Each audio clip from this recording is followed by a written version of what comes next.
Hi guys, welcome back to my YouTube channel. My name is Lamela M. Thank you so much for subscribing and listening to my story. Thank you for liking it. Thank you for coming back for more. I really appreciate it. As I said,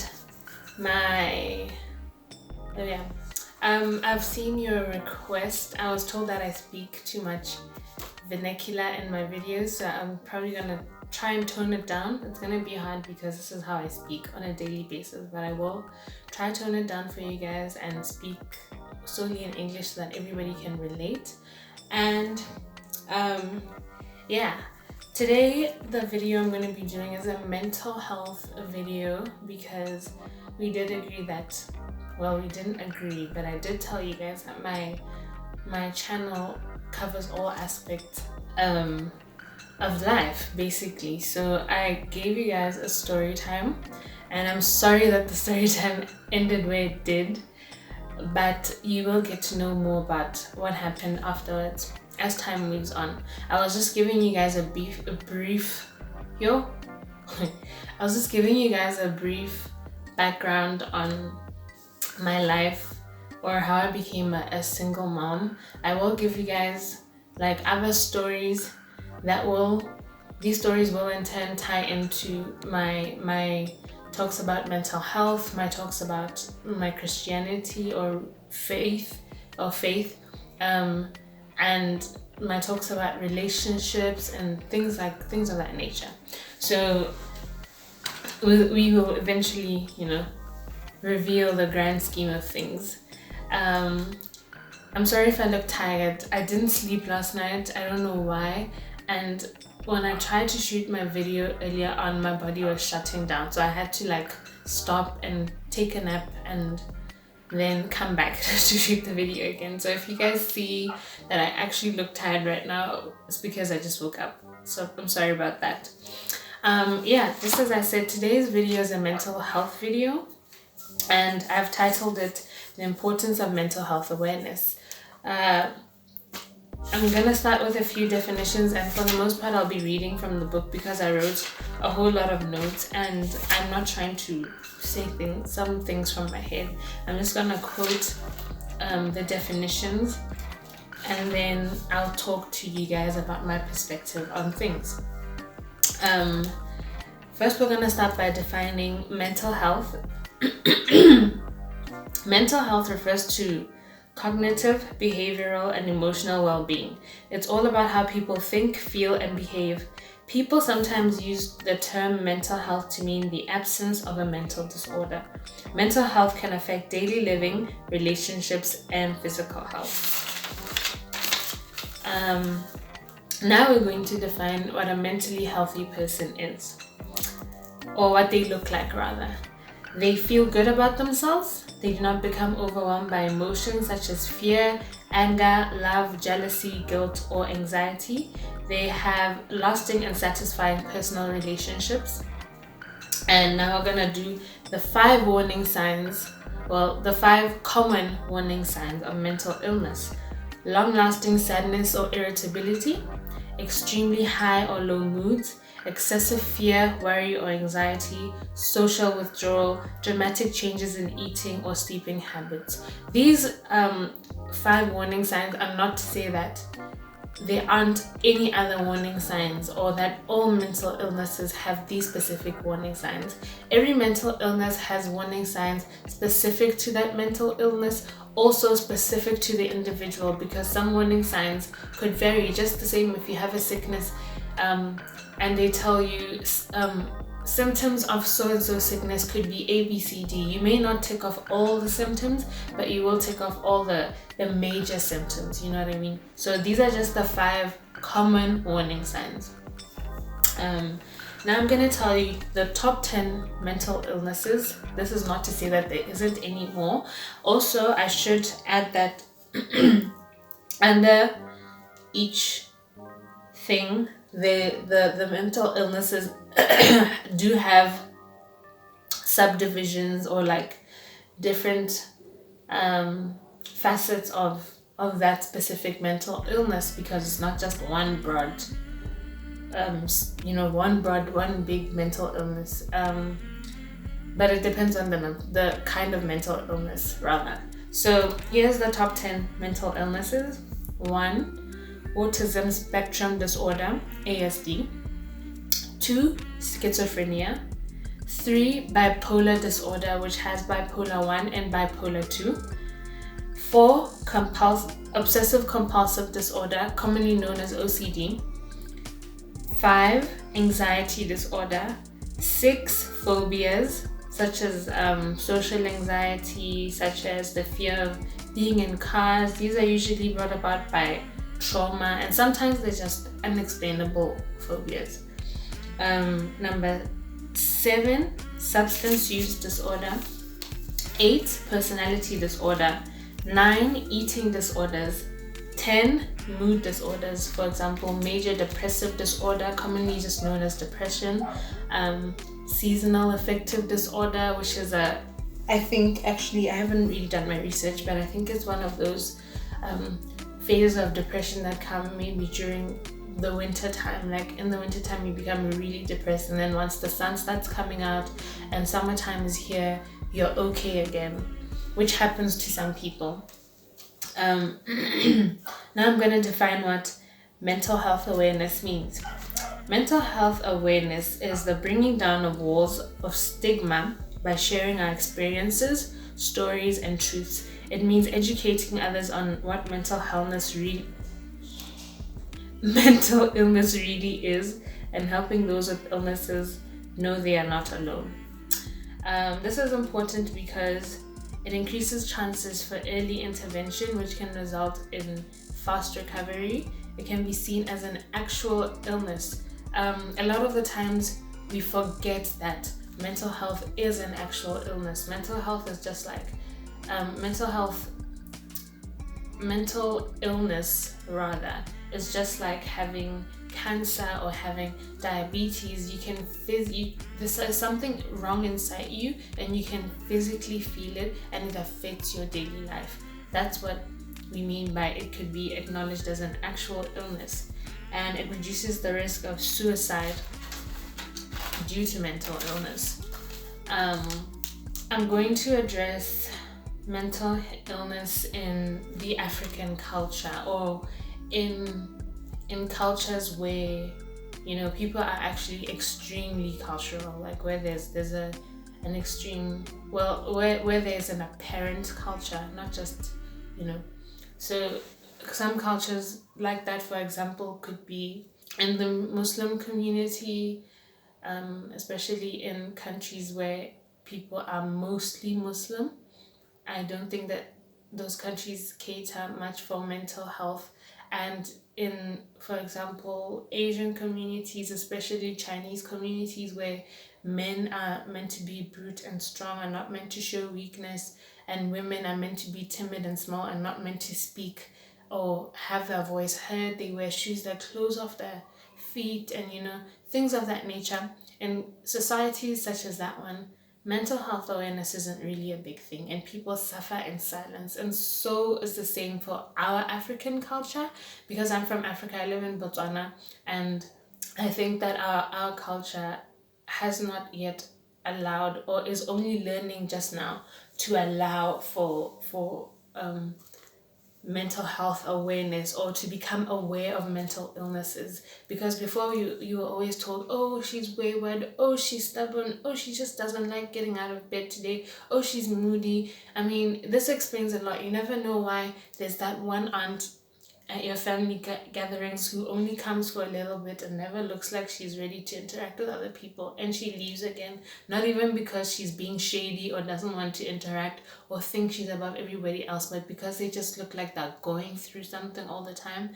Or it explains why there's that aunt that's always lashing out at people for no reason. It really explains a lot, and it makes you see that so many people are going through so many things, and we don't know because we are not aware in our cultures, and it's taboo to talk about these things. It's taboo to talk about emotions. It's just unheard of. And now, because we are catching up with the times, we're learning that there's people who are actually dealing with things that may not be physical ailments, but they are in the mind and as such affect their physical ailment and their ability to interact with people and, yeah, things of that nature. Um, this next point goes back to seeing mental health as an actual illness. If you go or if you go on Google, I would have inserted the picture here, but I know this is going to make my editing so hard and I'm just not there yet.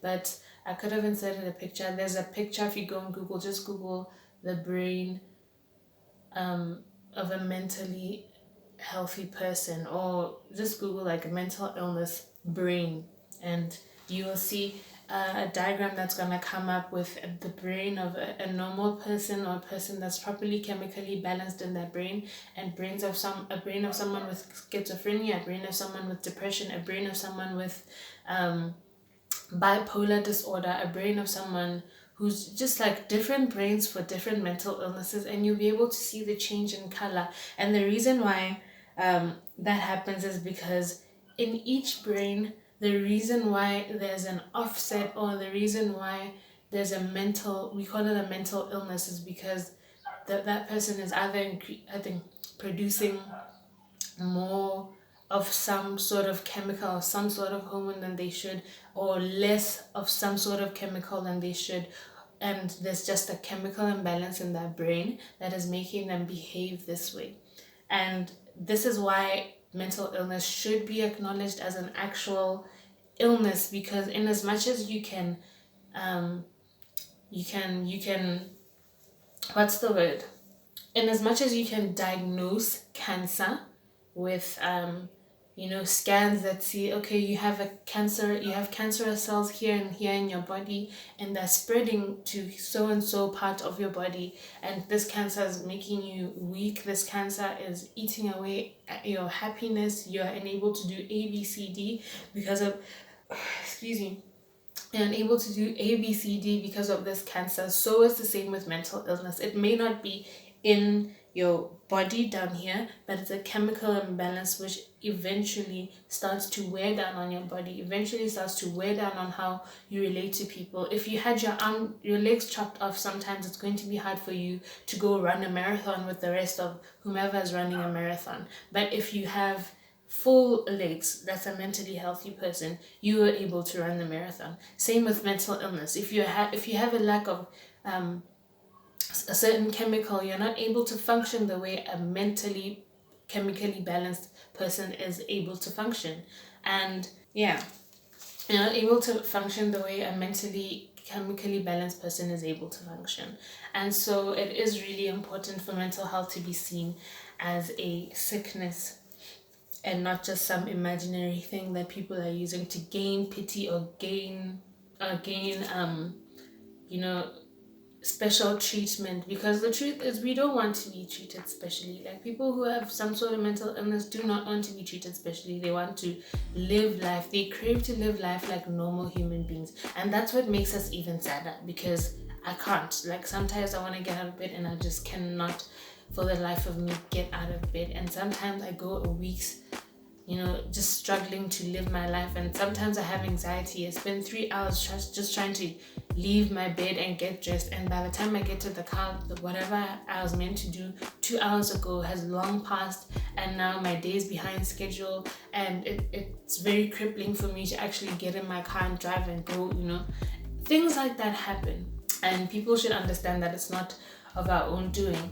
I always think about the pain of, for example, a working person, or a student who might lose their job because they haven't been diagnosed yet, or lose their position in school. For example, at UB, apparently if you miss more than a month of school, they can consider that they can put you on a board and consider that you should drop out and retake the semester another time. And this is only if you even had medical evidence. So now imagine for somebody who's not even sure what's going on with them because they don't have mental health awareness, or they don't have a proper support system, or somebody to talk to, or somebody to actually say, look, my friend, I'm gonna take you to a therapist and I'm gonna set up so and so appointment. Because as somebody who is dealing with that mental health, it is very hard for you to actually go and be like, okay, I'm gonna set up so and so appointment. Sometimes it's easy for you to say, I want to seek help, but for you to actually go and set up the appointment, I mean, you're somebody who cannot even on a normal daily basis get up and say, I'm going to the mall, because the mall frightens you. You really have to be in a good, clear mental space to think, okay, today I'm gonna go to the mall. And it's really hard for somebody who doesn't even understand what's going on. They just feel sad all the time. And imagine you're gonna drop out of school because you couldn't attend classes, and when people ask you why you can't attend class, what do you say to them? Oh, I didn't attend class because I was sad and I couldn't get out of bed. No, nobody's gonna understand that. And now I'm gonna talk about mental health as a Christian. The first thing you should realize as a Christian is that God is your friend. It might not be easy for you to come to that realization, but God is your friend.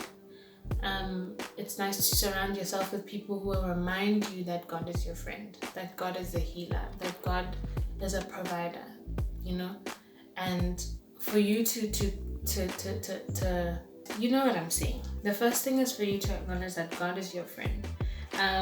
And if mental illness, as a Christian, if mental illness or mental health is seen as an actual illness, then don't just sit there and think God will heal it, without seeking the right help. Just as much as Christians, if you have an actual ailment in your body, you will go to the doctor and be like, okay, doctor, I have symptom ABC, and you let the doctor deal with that particular symptom, or let the doctor see the symptoms, diagnose you, put you on a course of treatment for that thing, and still pray about it, because faith without works is dead. What's that? Yeah, that verse, faith without works is dead. Actually, you need to look for my Bible so I can read this for you. In James 2 verse 14 to 26 says, the title for this part says, faith without works is dead. James 2 verse 14 to 26. What does it profit, my brethren, if someone says he has faith but not have works? Can faith save him? If a brother or sister is naked and destitute of daily food, and none of you says to them, depart in peace, be warmed and filled, but you do not give them the things which are needed for the body, what does it profit? Thus also faith by itself, if it does not have works, is dead. But someone will say, you have faith and I have works. Show me your faith without your works, and I will show you my faith by my works. You believe that there is one God, you do well, even the demons believe and tremble. But do you want to know, O foolish man, that faith without works is dead? Was not Abraham our father justified by works when he offered Isaac his son on the altar? Do you see that faith was working together with his works, and by works faith was made perfect? And the scripture was fulfilled, which Abraham believed God, and it was accounted to him for righteousness, and he was called the friend of God. You see then that a man is justified by works and not by faith only. Likewise, was not Rahab the harlot also justified by works when she received the messengers and sent them out another way? For as the body without the spirit is dead, so faith without works is dead also. So basically what this verse is saying is, God has given us the ability to help ourselves. God has given us the ability to think. God has given humankind the ability to further medicine. So use the medicine. That is a gift from God.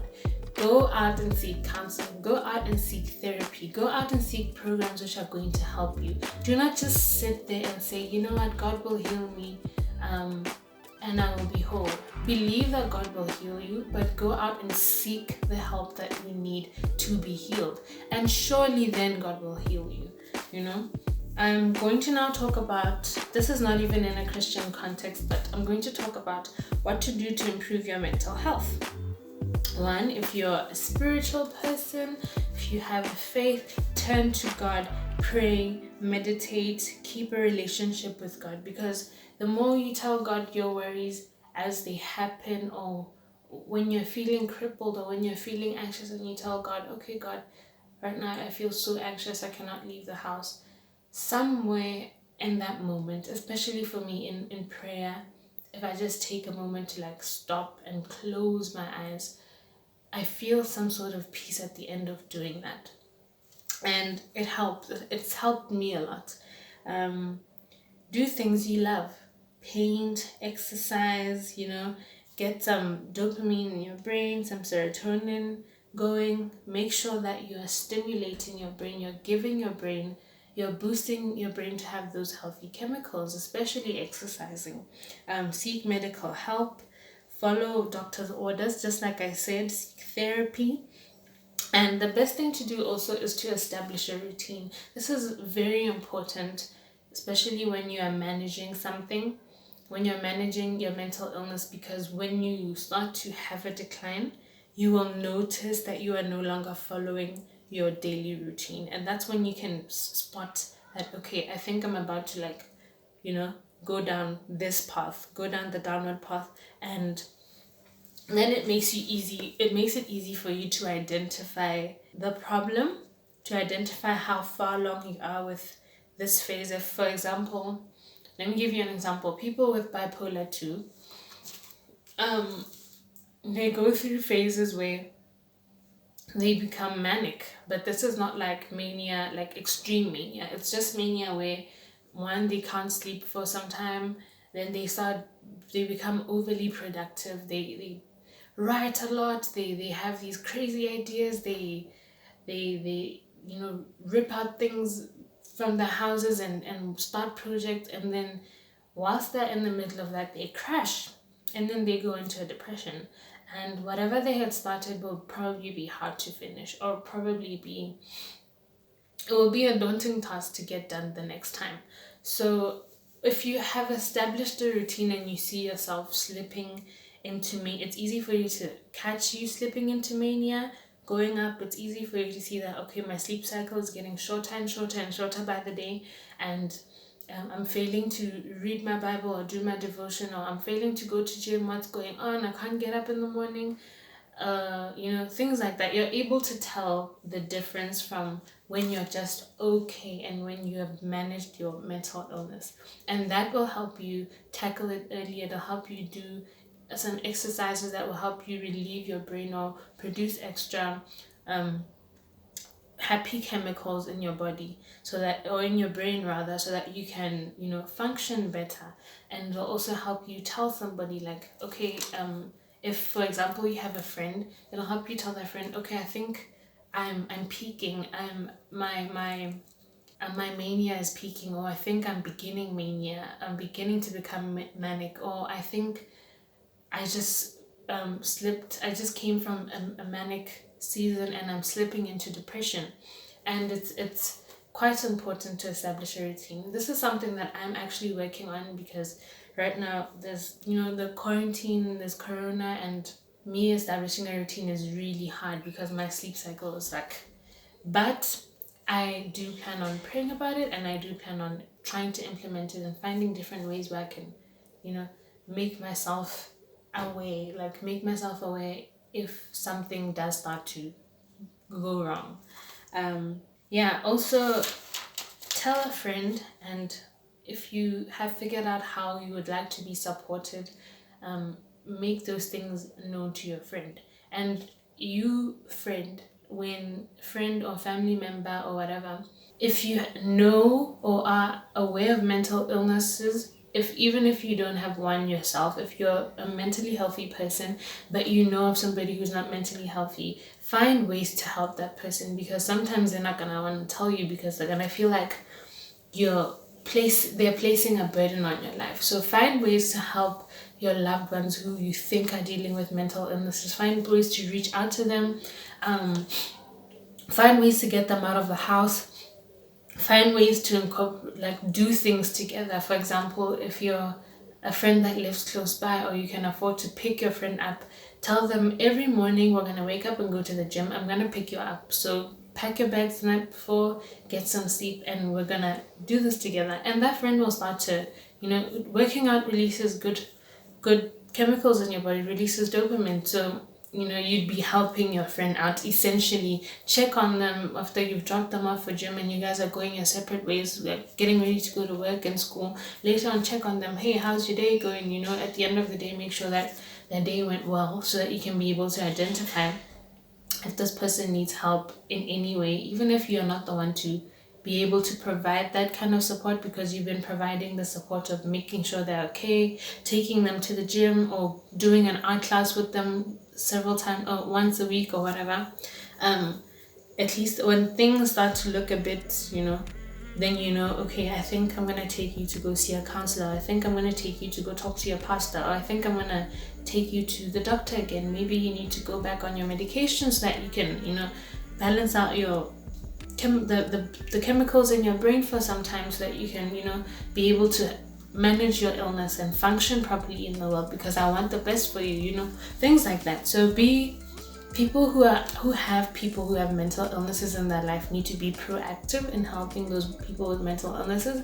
And you, person with mental illness, if you know and you are aware of your cycles, tell somebody, because it's going to be very hard for you to help yourself. Tell them, I would like to be helped in this way. I would like for you to please schedule a doctor's appointment for me, because I can't seem to find the strength to do it myself, and let me know when you do. And something, just tell them, okay, I think I need help, can you help me? Okay, and in all things, remember that do not be anxious about anything, but in every situation, by prayer and petition, with thanksgiving, present your requests to God, and the peace of God, which transcends all understanding, will guard your hearts and your minds in Jesus Christ. This is Philippians 4, verse 6 to 7. It's one of my favorite Bible verses. So that's what I had to say on mental health awareness, why it's important, how to deal with it as a Christian. I hope that there was a little nugget for everybody. I hope that you are able to take something from what I had to say today. You're disturbing me.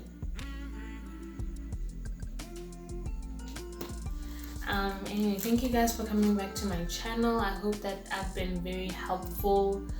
Sorry, that was my brother, by the way, standing outside the window. I don't know why these people like doing this to me. I'll be recording. Please don't disturb me. Someone walks through the door. Someone comes to stand behind the window. Am I supposed to talk to my camera while I'm looking at you? It's just kind of awkward, folks. But once again, thank you guys for coming back to my channel. Thank you guys for subscribing. Thank you guys for liking and sharing the videos. I've received so much support. I will take into consideration not using vernacular in my videos or subtitling them. I'll release videos more often, and if there are any requests on whatever videos you'd like me to shoot, please let me know. I'm down for it. Thank you guys for coming. Peace.